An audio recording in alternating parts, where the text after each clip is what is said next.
I apologize for my hoarse voice. I've had to teach through the week on subjects that needed some passion in teaching. And now I'm teaching on the regulative principle. No subject makes me more passionate. But I want us to see this, why it is a Puritan distinctive, by again reminding us of what we are considering as our distinctives, starting with the Orthodox, the Evangelical, the Reformed, and then we are now in the Puritan, and then we will conclude, God willing, with the Baptist distinctives. And we are dealing with the Puritan distinctives in 4 areas. Tapos na tayo sa una, the Sabbath sacredness. We dwelt on that last week. Today will be the regulative principle in worship. And then following that is universal holiness in church and life. And then the sanctified heart and danger of apostasy. So we are dealing with the regulative principle of worship. Now you may ask, why is this a Puritan distinctive? We're not the Reformed Christians regulative in their worship. Unfortunately, the answer is no.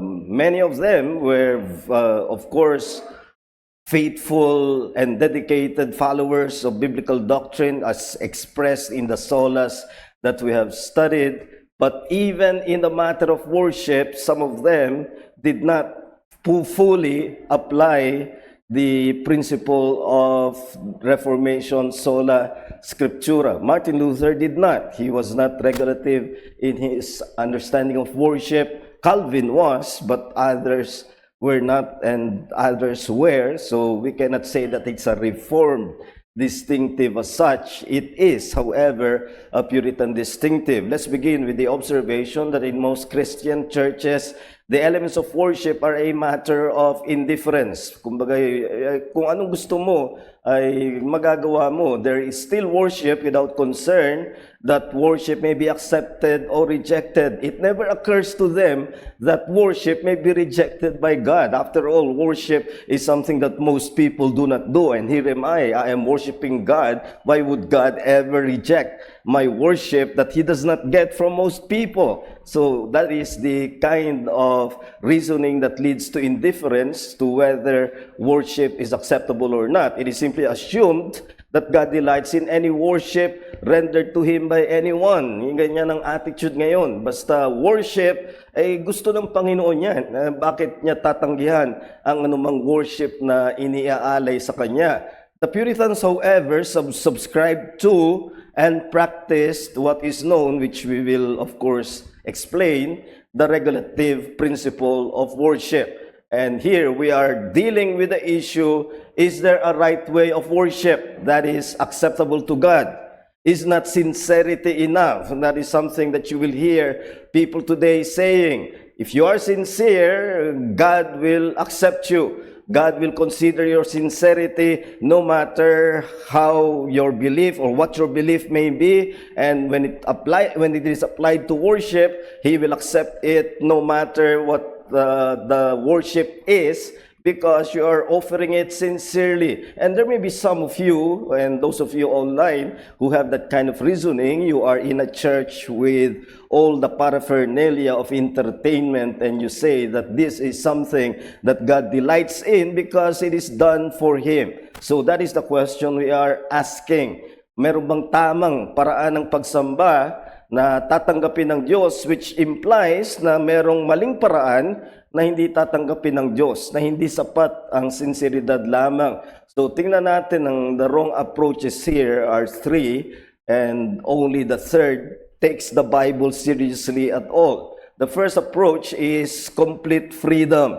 Malaya ka kung paano ka sumamba. Whatever one is happy to do, as long as, and this is the catch basin of everything done in worship today, it is for the Lord. So ito'y para sa Panginoon. Tapos na usapan. Basta sinabi ng isa, ako'y mag-special number o ako'y magsasayaw kasi gagawin ko para sa Panginoon. Alay ko ito para sa Panginoon. Sino ka na biglang sasabihin mo, hindi pwede yan, hindi tatanggapin ng Panginoon yan. Sinabi niyang para sa Panginoon. So for the Lord here, The for the Lord ground is the catch basin, yung pansalo.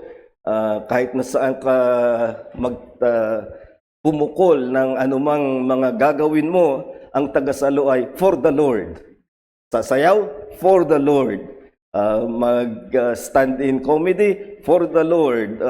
Kahit na ano pang gawin, for the Lord. Pag narinig mo na yan, sino ka na basta mo tatanggihan ang ginagawa para sa Panginoon? But just thinking of this on a practical level, in assembly, gawin mong gusto mong gawin, malayak ang gawin kung nag-iisa ka. Hindi ko sinasabing tanggap yun ng Panginoon, pero gawin mong gusto mo kapag mag-isa ka. But in assembly, what one is happy to do may not be what everyone else is happy to do. In other words, this idea of for the Lord is at root very selfish. Ay, basta tanggapin nyo, ito ang gusto ko. Bakit mo huhubugin ang buong assembly sa gusto mo? Kung ayaw ng iba, hindi dahil sa pangit kang mag-special number o magsayaw, kundi ayaw nila na meron sa pagsamba na may nagsasayaw o anumang ginagawa. In other words, this cannot be a uniting bond in the assembly of the people of God. Hindi magkakaisa ang nagtitipon kung dahil lang sa gusto ng isa. But in a more theological rejection of this approach, human depravity finds expression in wrong happiness. Kaya pag sinabi mo, this is what I'm happy to do, this is what I want to do for the Lord, how do you know that what you are happy to do is just the expression of a depraved heart? And there are many things we're happy to do, which is the expression of our depravity. The simple reason being, as Jeremiah 79, an oft-quoted verse dito sa atin, the heart is deceitful above all and desperately wicked. Kaya hindi mo pwede sabihin from the heart, for the Lord, tapos na usapan, because what your heart is happy to do may simply be the depravity of your heart. In short, your heart is not a safe ground. I-extend na natin yan sa iba. Love life, your choice. Pero sa worship tayo ngayon, from the heart, hindi safe guide na yan ang sagot mo. So there's a second. This is called the seeker-sensitive, which is the popular approach today. And the idea here is whatever panders to the desires of the audience. And this was especially popularized by the Willow Creek Church, where Pastor Hybels was once the minister until he was disciplined. But ang ginawa nila, nag-survey sa buong community, anong gusto niyong makita sa church? Siyempre, nagbigay ng mga unbelievers ito. Sila ba naman ang tatanungin mo? Gusto ko ng pew na cushion. Gusto ko ng maraming entertainment. Kung anong lumabas na pinakamaraming kagustuhan ng mga sinasabi nilang seekers, ay yun ang ginawa nila. Abay, talagang dumami naman. Pero with high mobility. Sabihin, pag nagsawa na, alis na. Kaya ang nangyari sa mga ganitong churches, mag-iimbento ka na mag-iimbento ng bago. Kasi it only lasts so much. Yung novelty mo ng entertainment, it only lasts a few months. After that, people will be looking for something new. And so, you become enslaved to ever looking for something to entertain the audience, something that panders to them. Worship becomes entertainment. And just to make it sound Christian, it is entertainment spiced with Bible to be popular. So they may use song numbers with dances, but they have enough Bible in their songs and numbers to say that they are doing a Christian thing. And yet, in reality, it is entertainment. This is what we need to understand theologically. We speak of seeker of worship. Who seeks worship? The true seeker of worship is God Himself. And therefore, our concern is not to pander to those who attend the church, but what we want is that he who seeks worship must have that worship which he has mandated. That's what Jesus told the Samaritan woman in John 4:23. But the hour is coming. Di ba, nagtatalo sila, sabi ng Samaritan woman, na ganyan ng Samaritans. The proper worship place is Mount Gerizim. And there are still Samaritans today, remnants of Samaritans, who still worship in Mount Gerizim there in Palestine.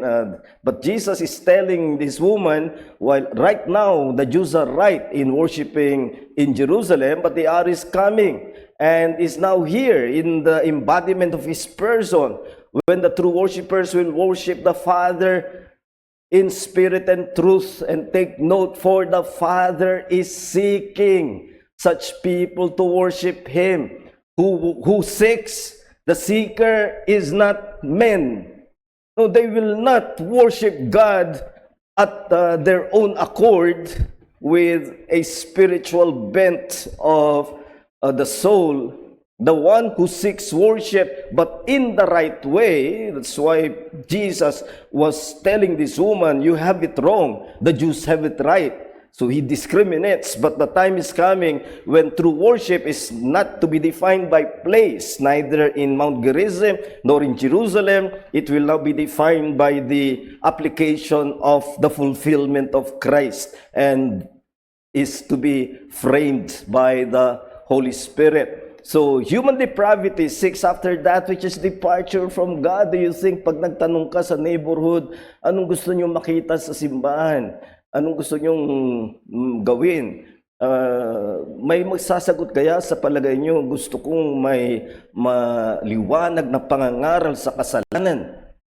Makakarinig ka kaya ng ganong sagot? Gusto ko ng pangangaral na talagang magtataas sa Panginoong Hesukristo. Hindi, ang sasagutin ng mga yan, iklian ng mensahe at siguro yung maganda ang music, etc.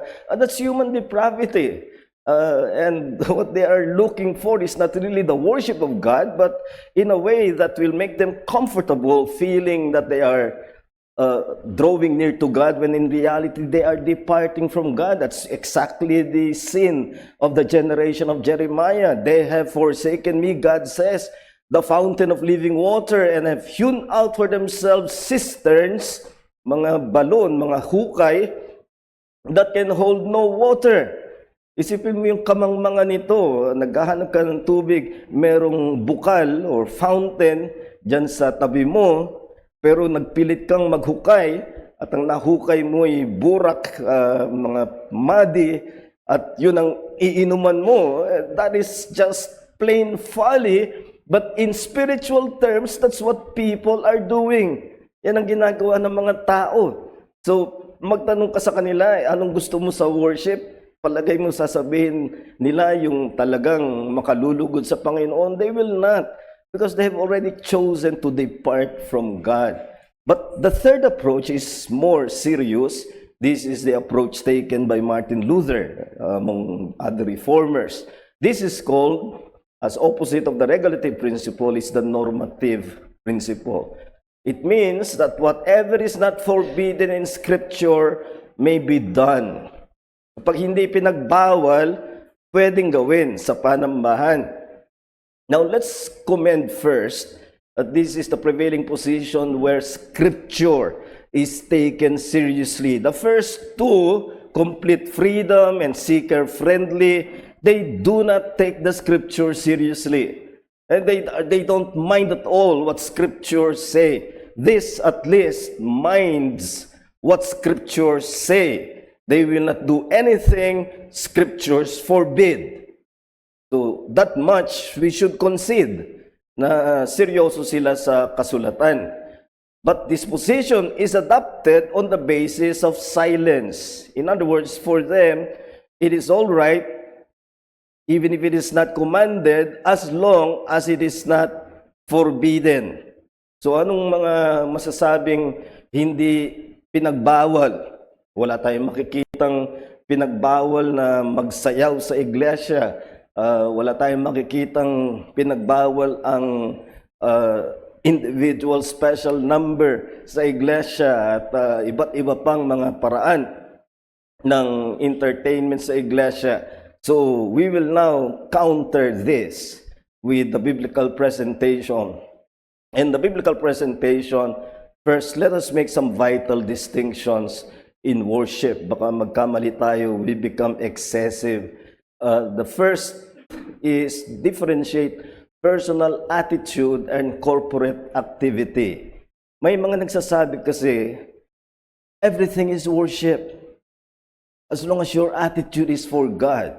Di ba? Sinabi, whether you eat or drink, drink all to the glory of God. So you are worshiping even when you are eating and drinking. It sounds so pious and it sounds so plausible that many are misled into accepting this idea that personal attitude is our worship. But no, doing everything for God's glory is vital. Tama yun. Gawin mong lahat na hindi ka lalabag sa karangalan ng Diyos. But that is not worship. That is just the attitude that should direct us in our actions. Corporate worship is obedience to definite commands of God. So corporate, yung nagtitipong panambahan, hindi yan mangyayari sa ating attitude lang. Kailangan magtipon. At sa pagtitipon, dito ang gusto ko ipakita, reject the cop-out that everything we do is worship of God. No, you're not worshiping God. There is worship of God in solitude. When you pray, when you read His Word, when you have your meditation, and then praising God on your own or in a family, worship na idinidirekta natin sa Panginoon. Pero hindi yung bawat gawin natin ay tawagin mong worship. There are other things the Bible uses as description, like fellowship. When we fellowship, that's fellowship. It's not corporate worship. Pag nag-usap na tayo mamaya sa bawat isa sa atin, nag-fellowship tayo, pero hindi iyon worship. Because worship is that which is directed to God in terms of praise and adoration. Another important distinction, actual elements and changing accidents. I'm using accident here in its philosophical sense. Aristotle distinguished between essence and accidents. Yung talagang realidad at yung pagkakataon lang. By this distinction, we mean elements of worship are those directed to God Himself. When you pray, when you sing praises, when you hear God's word, those are elements because they are directed to God. Ngayon, para marinig mo yung pangangaral, merong mga accidents like enabling tools and equipment, sound system. Sound system is not worship, pero nakakatulong. The music organ we use, that's not worship, but it helps. The chair on which you sit, in other churches, it will be pews, but they are not worship themselves. They are accidents of worship. The clothing we wear, these are accidents of worship. And we need to distinguish between the two because the procedural and circumstantial are not regulative. Walang regulation na command na dapat maupo ka sa isang pew. Dahil since the beginning, yun daw ang inupuan. Ay, hindi naman totoo yun. Kung magsimula tayo talaga sa simula, naupo sila sa bato, sa ground. So, it's not that. Or yung sinasabi nilang pinakamaaga ang King James Version. Kaya dun tayo sa KJV only. Kung ganyan ang mentalidad mo, bumalik tayo sa scrolls kasi yun ang mas nauna pa sa King James Version. Pero maisip mo ba, pupunta mga tao sa iglesia, ang scrolls nun, Bawat book, isang scroll. Kaya hinati ang mga ngayon ay 1st and 2nd Kings, 1st and 2nd Samuel, and Chronicles dahil napakalaki ng scroll. Hinati yan para mas maliit ang scroll. Kaya malaman mo na yung text para dumating kang dala-dala mo yung scroll at pag sinabi ng preacher, turn to this text, magbubuklat ka pa doon. It's so foolish to imagine that just because it's old, that's an accident of worship. But the elements, what we do directed to God, must have the command of God. And this is what I want to prove by showing you the binding requirements of worship. Binding, ibig sabihin, hanggang ngayon ay nakatakda na kailangan sa pagsamba.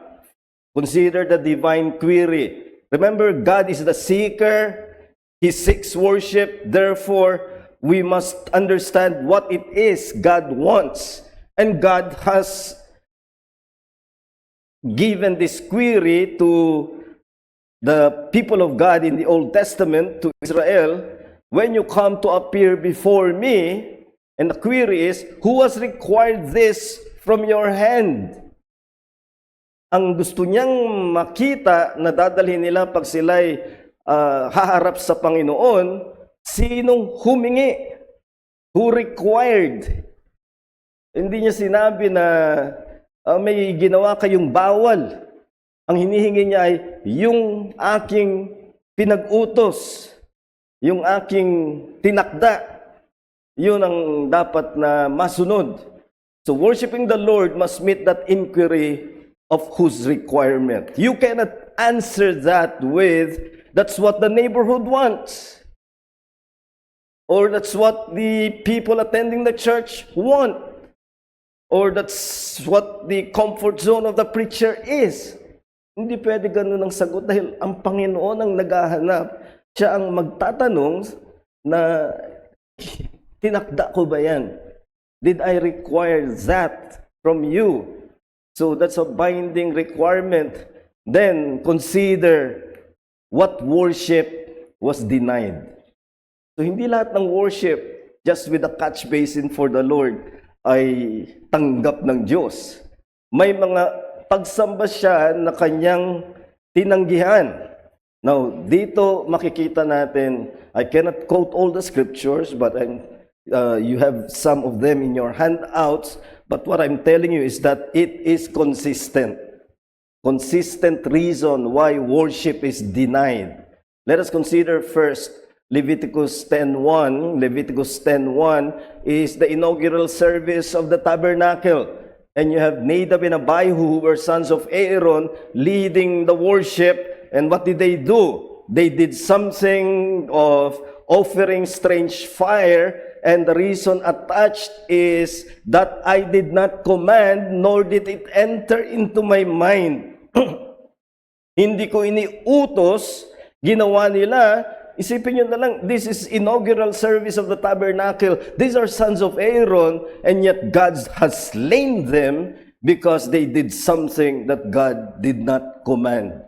And so with 2 Chronicles 13:10, nagkaroon ng war between the northern kingdom Israel and the southern kingdom of Judah. At nung sila'y magkaharapan, ang sinabi ni Abijah sa mga leader ng northern kingdom ay, kami ang sumusunod sa utos ng pagsamba. Tandaan natin, hindi na makasunod ng utos ng pagsamba ang northern kingdom. Wala na sa kanila ang Jerusalem. Kahit na smaller ang southern kingdom, nasa kanila ang Jerusalem, nasa kanilang Aaronic priesthood. In other words, they were doing worship as the Lord mandated. The northern kingdom cannot do it. So again, then you have Jeremiah 7:31, Jeremiah 19:4, both rejecting worship of Baal. But the reason given is not because they did something forbidden. The reason given is they did something not commanded. So what are these verses showing? Consistently, worship is rejected on account of doing what is not commanded. You see the implication, it is not enough that it is not forbidden, it must be commanded. That's why our confessions of faith, the three major Reformed confessions of faith done by the Puritans, Westminster, Savoy, and the Baptist Confession, all agree that it must be prescribed. Kapag pumunta ka sa butika na may prescription at ang sasabihin mo ay bigyan mo ako ng gamot na ganito, sabihin sa iyo ng pharmacist na hindi po yun ang nakasulat sa prescription. Sinabi niyang, sabihin niya ay wala namang nakasulat na bawal. So, ibigay mo na. Hindi pwede.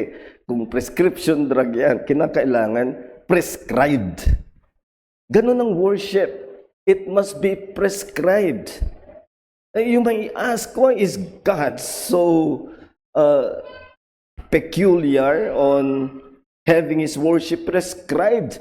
Because that is the one time when you are before the presence of God, you can do your freedom in terms of human activities, our fellowship together, our evangelism, and all those things. But worship is the one thing that you are before the presence of God. Let Him have His command.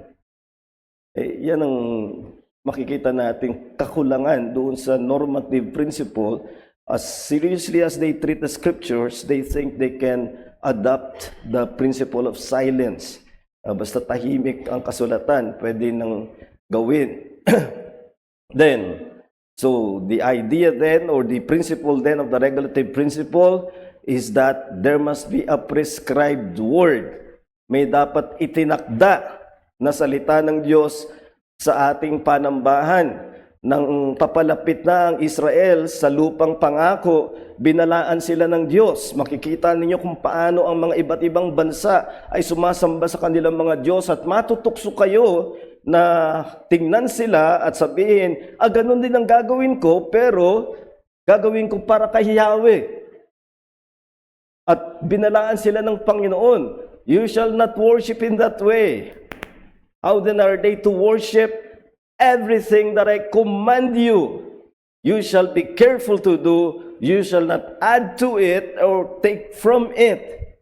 Pag hindi ko inutos, huwag mong gawin sa panambahan.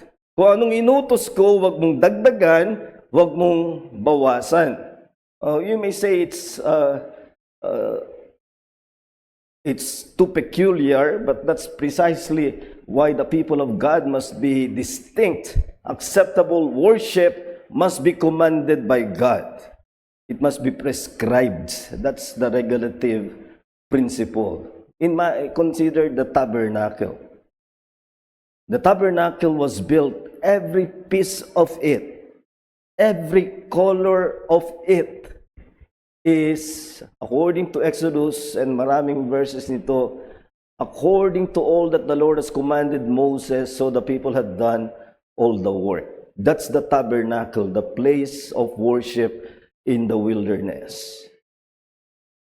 As a structure, I'm sure there were other structures more beautiful, bigger, and more grand than the tabernacle. But I'm going to tell you that the tabernacle stands out apart from all other structures in one thing. Every piece of it is the product of God's command. The pyramid is not. The Babylonian garden is not. The Colossus is not. These are the seven wonders of the ancient world.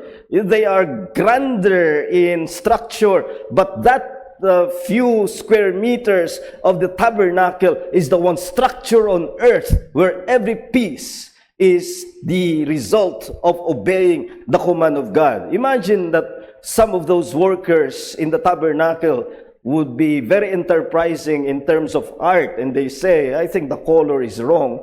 there will be a better combination if we'll use this color or that. Or somebody is an engineer and he says that this will do better, and the architect contradicts him. The architect contradicts him and says, no, we do it this way. You see, impossible. Because the command is, do everything as I commanded you. Every piece, every color has to mean something. And that is obedience to God's command. And the church is the tabernacle of God in the New Testament. Everything done in the worship of the church should also be the result, the product of the command of God. And what is that for the church? It means the command of the New Testament. Hindi na yung command ng Mosaic Law, ang command ng New Testament. And that's what Jesus charged the Pharisees, using language from Isaiah, but now he applies this to the New Covenant. In vain do they worship me, teaching us doctrines, the commandments of men. You leave the commandment of God and hold the tradition of men. You see, the contrast is, in worship, will you obey the command or will you do what is traditional, what is humanly acceptable, what is probably what majority wants? No, Jesus said, it must be by the command of God. Otherwise, you leave the commandment of God and stick to your tradition. So, worship is not ornate or entertaining in New Testament. New Testament worship is now simple and centered on the preached word. So, kung mabibigyan natin ng characterization ang regulative principle of worship, it will not be ornate. It will be simple. Wala yung mga kung ano-anong liturgy. Simple, straightforward, and then centered on the preached word. It is building up so that people will hear the word of God. Eh, yan ang problema sa mga liturgy. Even those who claim to be reformed, sometimes they still have their own ritual and liturgy. I remember preaching in outside Toronto, in Canada, and it was very ornate, very liturgical. There was first the singing of the choir, and then when the choir is on the last verse, the pastor and the speaker, I was the speaker, was to march on the aisle. And so, of course, I didn't know what was going on. He just guided me.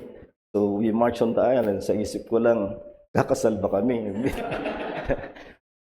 And then, pagdating sa platform, I happened to go to the seat that was reserved for the pastor. And he was in the pulpit. And he was signaling that I should transfer to the other seat. I didn't understand what that was. And I thought it was still liturgical. So I went, ano mo, may tinataboy or... But that's the point. The simple worship is straightforward, so that it will build to the preaching of the Word of God. And that's not what that is done unless you obey only the command of God. Let me answer a singular objection. This is what you will often hear. This is what I have almost always encountered. There are others, but this is the most common. If confined to commands, worship will be predictable. And they conclude, because predictable, therefore boring. Now, in answer to that, let me say first, predictability is not always bad. Many essentials of life are predictable. You need a predictable cycle of morning and evening, and cycle of sunrise and sunset. And the reason why we are concerned about whether there must be some predictable things. In itself, it's not wrong to be predictable. But I will concede, and this is where they may be right at a certain point. The regulative principle of worship is intended to be boring and barren unless God gives it life. Now you see, this is what I call the genius of the regulative principle. That unless God is there, it will really be boring, it will really be barren, it will be fruitless. Whereas in other forms of worship, never mind that God isn't there and God is miles away, the drums will make sure people will leave saying, I was blessed by that, blessed by the fun, blessed by the entertainment, blessed by the drums, blessed by this, even though God isn't there. In the regulative principle, if God isn't there, you know that He isn't. And if you're the leader, you're the preacher, or you are concerned about worship, you go to your closet after such barren worship and then plead to God, this cannot go on unless you visit this congregation. It will always be boring and barren because that's what it's meant to be unless God is there. And I will not depend on drums. I will not depend on instrumentalities. I will not depend on human abilities. If God isn't there, let it be boring. Let it be barren. So that we may plead that God be there. But I have an answer to this predictability objection. The one unpredictable presence of worship is God Himself. Gusto natin predictable tayo. The one who is unpredictable is God. No one can predict what He will do in a worship encounter. And He can do many things, comforting, challenging. Or let me give you one that happened actually in Corinth when a visitor came and there was the ministry of the word. It says, the secrets of his heart are disclosed. And so falling on his face, he will worship God and declare that God is truly among you. So what happened was the drums that made his body vibrate to the tune or to the cadence of the drum? No, the presence of God. And when the presence of God is there, conviction happened. And that, you see, is what's not predictable. And I would rather have that. Be excited at what God will do today that I cannot predict than to have some excitement and thrill that come from bands and human instrumentality.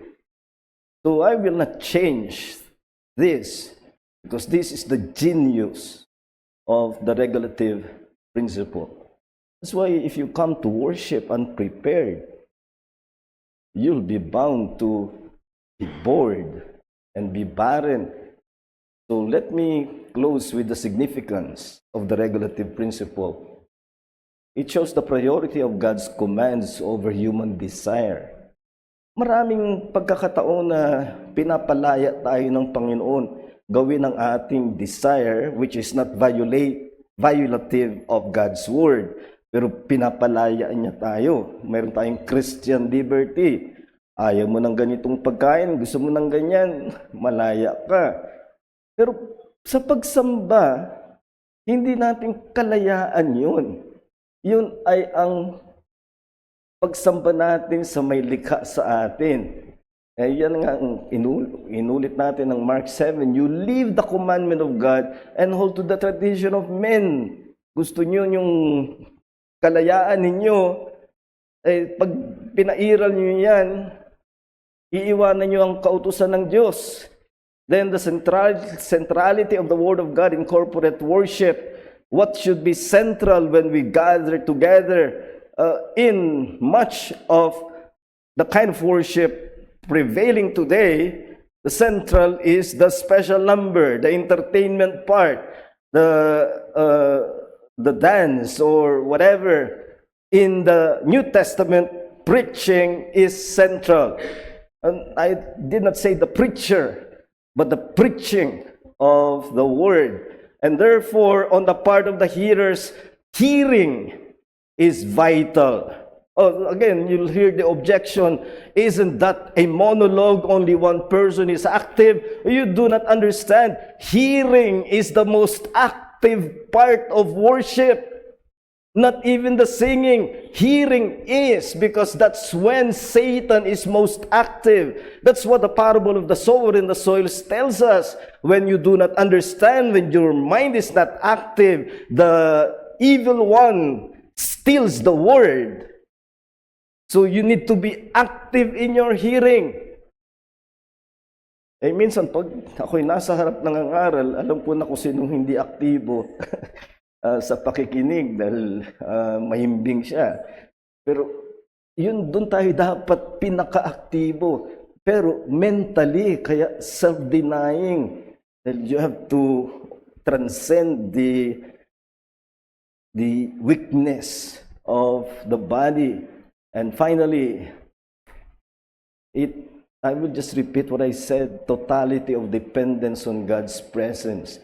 That's why the church is called the temple of the Holy Spirit, because we depend on the presence of the Holy Spirit, not of human instrumentality, the presence of the Holy Spirit, not carnal liveliness. That's what people would like to see. Eh dyan, hindi masyado lively ang worship. Ayoko riyan, ibig nila sabihin, walang masyadong group dynamics. Ang pinaka-climactic ay makinig sa pangangaral ng salita, and they think that it is not lively, and that betrays a heart that has no thrill for the Word of God. So, in conclusion, in Hebrews 12:28, we are challenged.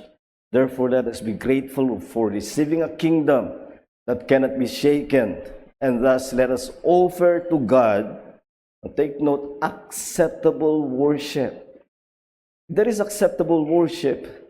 There is unacceptable worship. There is a discrimination.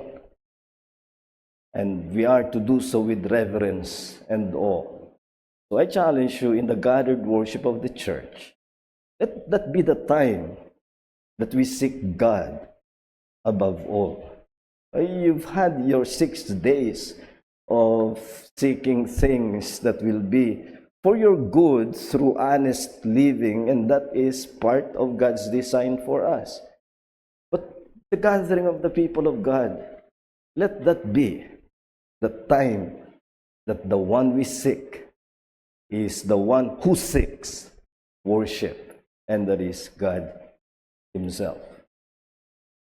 Any question, any thought or testimony about perhaps your profit from regulative principle, or maybe your objection? I'm ready to face any added objection. Jean. Thank you. Thank you po, Pastor. Always refreshing ang Sunday school lessons.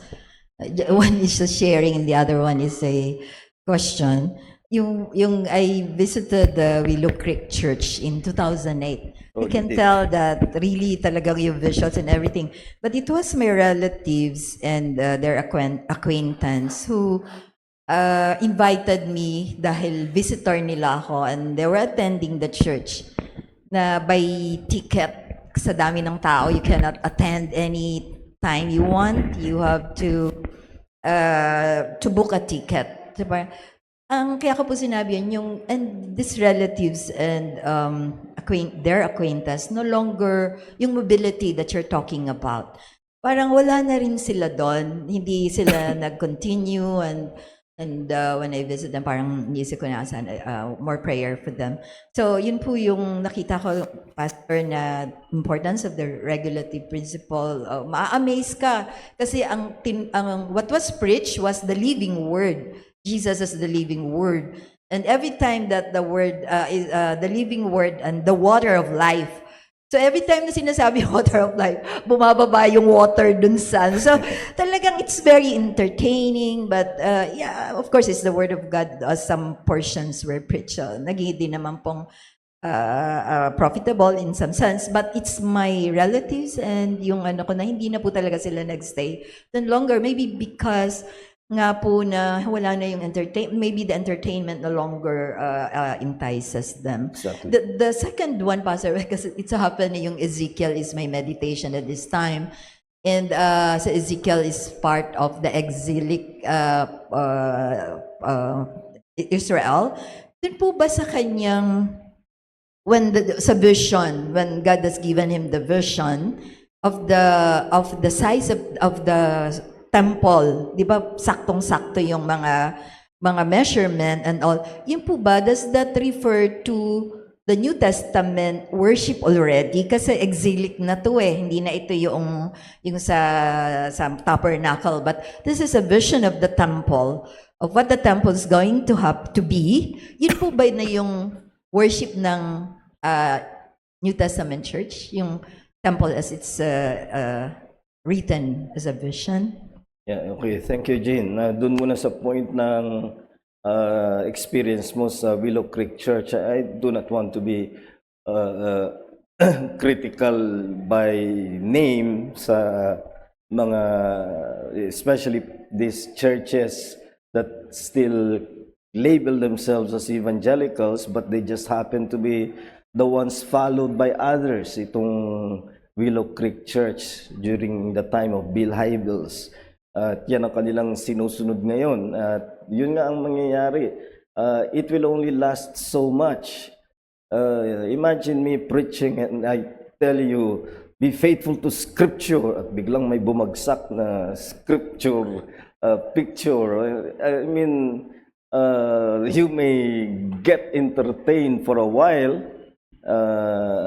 pero after a while, pag narinig mo yung scripture, asahan mo na, may babagsak mo. Nawala yung focus mo sa, and this is the point I always tell my students. Preaching is different from every verbal communication because it is the time when it is only God and hearers and His Word between them. You put layers between the hearer and the Word, whether PowerPoint, we use PowerPoint sa Sunday school. I'm not preaching, although it sounds like preaching. It's not preaching. I'm preaching doon sa kanina. We use only, that's the one time when it's God and hearers with the Word in the middle, nothing else. Kung lagyan mo ng entertainment value yan ang hihintayin ng mga church goers. We do not want that. We want them to be attracted to the Word, changed by the Word. Yung temple sa Ezekiel is ang prophetic fulfillment niyan dahil inidugtong ni Ezekiel katulad ni Jeremiah sa New Covenant. The ultimate fulfillment is the temple of the New Covenant, which is no longer a physical temple, but the church, which is called in Ephesians 2:21, the temple of the Holy Spirit. Of course, in the prophetic vision, it's a lot, it's measured at makikita nyong mas malaki kaysa sa original tabernacle, even mas malaki from Solomon's temple, which was destroyed when the Babylonians conquered Jerusalem, which only shows the expansion, that the temple will expand, and that is what the church is now doing. So, but we are still under command as a temple of the Holy Spirit. We still do worship based on command, not just what is not forbidden. Yun ang pagkakaiba. Other questions? Ate Emma.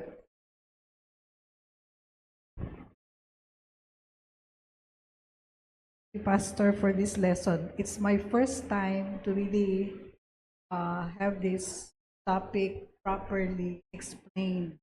Although naririnig ko na to conversation. Pero ngayon ko lang. So, I have been in a Pentecostal church for 10 years. Kaya yung sinasabi mo, familiar yun sa akin. When there are good musicians in church, when my relatives in that church were very good drummers, were musicians, they were tambourine dancers. So, familiar ako dyan. But I think there came a point na the worship was so long and then the preaching was so short already. Pero yung emotional high during the worship, na-experience ko yun. You were emotionally high. Your eyes were closed. It was communing with God intimately. Experience ko lahat yun, Pastor. And 10 years So I was there 10 years. Kaya mahirap din talagang mag-transition and then you come to a church relative. Ganito. I attended Solideo. Sila noon nag-reform na. They used to also be Pentecostal, but they reformed. During the time I was 10 years also in the Reformed Church, they were reforming. So na-experience ko rin yung transition. And dito talagang the reason I position myself in the front row ngayon that I'm in this kind of a church is I want to listen to the word. I want to experience the preaching. I mean, absorb the preaching more intentionally para nagbe-benefit. So there's really a journey that I went through. Siguro ang tanong ko lang, so I'm benefiting from it. There are times when we bring people to the church. So medyo nasya-shock sila. Yun nga, parang boring, wala masyadong happening. We did have some prisoner who was released from BJMP. He attended worship once or twice, pero fall away din siya. So I don't know the reason.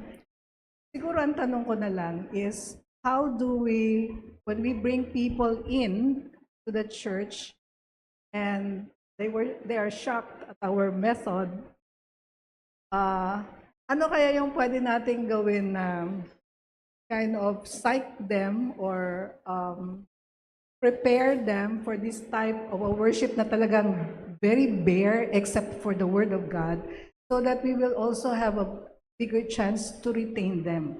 Kasi if they fall away too fast, too quickly, sayang naman. So, yun po ang tanong ko. Ako, I really love this regulative principle, pero not everyone has that appreciation at baka mag-fall away sila dahil agad-agad in-expose mo sa gano'n na wala kang ginawang transitioning. Una po sa experience nyo na parang meron kayang intimate communion with God because of all the paraphernalia, it's not surprising because that's the emotional response. And that's in fact the tragedy of many in churches today. This very day will go home excited and thrilled by what happened in the church. And it's about what the special numbers have done, what the dance has done, what these extraneous activities have done, and yet they will go home without the word convicting them, without the word teaching them, without the word giving them knowledge. And let me tell you, at the crossroads of your life, yung mga panahon ng susubukin ka saan ka dapat pumunta, yung mga kalituhan, it's not what you remembered of the drums or of the music that will tell you the right direction. It's that boring preaching. It's that boring teaching that taught you the word that you thought had no immediate effects, so boring. And yet, when you face the afflictions of life, the crossroads of life, what will help you direct to the right path is the word you heard, the word you remember. That's the point I want to make. How do we psych them up? We don't need to sabihin mo yung kanilang dapat ma-expect.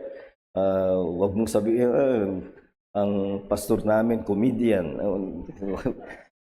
Kundi, in our church, we praise the Lord and we hear His word. And you want to prepare them for the word. If they have no heart for the word, it's not even that they fall away. Falling away is about someone who has professed the faith and then he falls away. They have not even had the root in the first place. So, and we do not want to give them root that is put there or generated by entertainment. We want the root that is from the Word of God. Kaya huwag tayong mabahala dun sa hindi nagtatagal pagkatapos dumalo ng isa, dalawa, hindi na babalik dahil sinasabi nilang boring. It only proves that they have no heart for the Word. But one thing we can do in a practical way is be friendly with visitors, that they find warmth, acceptance in the church when they attend the church. And that way, there can be a heart attachment to people even if they have not yet had a change of heart from the Word. Last 2 points, because we still have our lunch fellowship. Brian? From FB Live po. Paano kung ang dahilan ng paghahanap ng tunay na pagsamba ay ang hindi maayos na pagdadala ng mensahe ng mga mangangaral na iyong dinadaluhan? Ito po ba ay sapat na dahilan upang ang isang tao ay maghanap ng isang mangangaral na may integridad at makakatulong sa kanyang paglago sa Diyos at kabanalan? Well, yun ang pangunahin na dapat natin hanapin sa panambahan. Sabihin na nating regulative principle nga, pero yung the main thing, which is the preaching of the word, is a mess. Meaning, most probably the preacher is in the pulpit without gift, without calling. And yet, siguro siya ang pinakadominante sa congregation, siyang inilagay doon. You need to weigh the church through the preached word. Ikaw ba'y makikinabang sa pangangaral? Pero wag mo namang hatulan sa isang pakikinig lang. Siguro, at that time, every preacher has his time of, let's say, his own barrenness, and maaaring mangyari walang tuloy-tuloy na ang preaching ay fully anointed. So don't judge by a single hearing. Give him a fair chance by a period of attendance. Pero kung ganun palagi, yung madalas kong sabihin, nag-announce siya ng teksto at napakaliwanag ng teksto sa iyo, dati mo nang nabasa yon. Pagkatapos niyang mangaral, malabo na ang teksto sa iyo, wala kang natutunan, lumabo pa. Kung ganon linggo-linggo, isipin mo na lang ilang teksto yan na lalabo sa iyo. So, after a reasonable period of hearing, and it's the same barren preaching, so don't judge on style. Preachers have different styles. Judge on the substance of the message, whether it has an impact based on the word. So that's what I can say. Last point. Tita Te. Meron lang akong isang tanong na yung does the worship of individual begins and ends during the Sunday worship service? Ay, hindi po. Kaya sinabi ko kanina, merong worship in solitude. In fact, we should have all worship in solitude. Sinabi ko na yan last Sunday, hindi ka pwede maghintay lang ng Sabbath para sa iyong pagkain. Kagaya rin ng maring may hinihintay kang piyesta ng linggo, so para ihanda mo ang sarili mo ay hindi ka kakain ng mula Lunes hanggang Sabado, tapos kakain ka ng katumbas ng Lunes hanggang Sabado sa piyesta.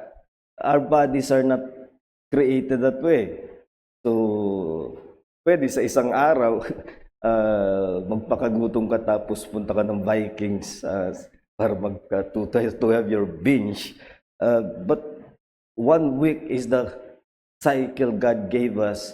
We should have our daily feeding on God's word, our daily worship in solitude, and then Sunday will become that much more meaningful. So, meron dapat worship in solitude. Now, I know you may still have questions. You can direct them to me later, but we need to close. And next Lord's Day, God willing, we will look at another Puritan distinctive, which is about the holiness in life and church. Let us close in prayer. Dakila naming Diyos, sa aming mahabaging Ama, nagpapasalamat kami na maging maliwanag sa amin ang iyong salita, lalo't sa usapin ng panambahan na bubuhay kami sa panahon na kung ano-ano na lamang ang ginagawa at binibigyang katwiran na ito ay para sa Panginoon. Ngunit ikaw, Panginoon, ang talagang naghahanap ng sasamba sa iyo. You are the seeker of worship, and thus it is your requirement that must matter to us most. And we pray that we may be satisfied with the principle that is clear in the scriptures, that every worship is to be weighed by the query who has required this from your hands. All elements of worship must be commanded as it applies to the New Testament church by apostolic command. We ask, Lord, that we may so worship that the word is central to us, and we do not